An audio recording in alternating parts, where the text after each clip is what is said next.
নমস্কার বন্ধুরা, আমি পাপিয়া রিফ্রেশমেন্ট চ্যানেলে আপনাদের সবাইকে স্বাগত। আজকে বানিয়েছিলাম পুর ভরা তালের পিঠে। তার জন্য আমি নিয়েছিলাম তালের পিউরি।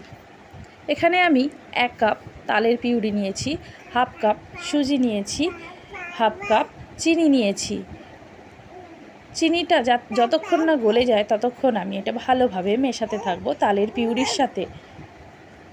ভালোভাবে মেশানো হয়ে গেলে তার মধ্যে আমি দিয়ে দেব হাফ কাপ ময়দা। আবারও এটা তালের পিউরির সাথে ভালোভাবে মেশাবো যাতে কোনো দানা ভাব না থাকে। স্বাদ মতো লবণ দিয়ে দিলাম। এদিকে পুর বানানোর জন্য কড়াতে ঘি দিয়ে দিলাম 2 চামচ। ঘিটা গরম হয়ে গেলে তার মধ্যে 1 কাপ সুজি দিলাম। সুজিটা একটু ভাজা হলে তার মধ্যে আমি হাফ কাপ চিনি দিয়ে দেব।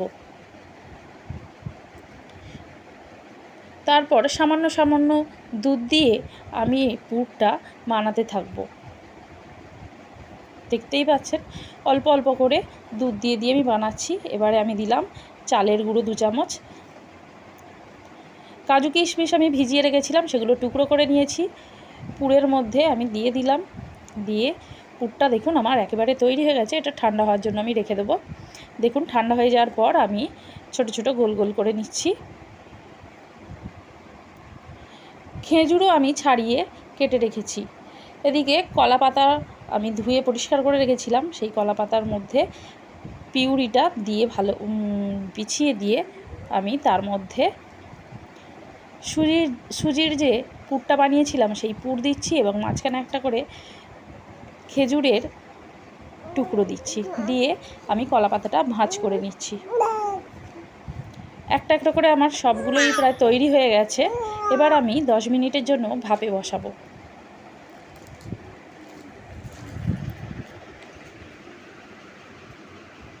10 মিনিট পর দেখুন একেবারে তৈরি হয়ে গেছে আমার পুর ভরা তালের পিঠে।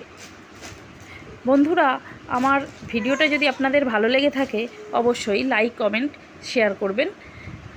আমি এটা ঠান্ডা হয়ে গেলে পরিবেশন করব।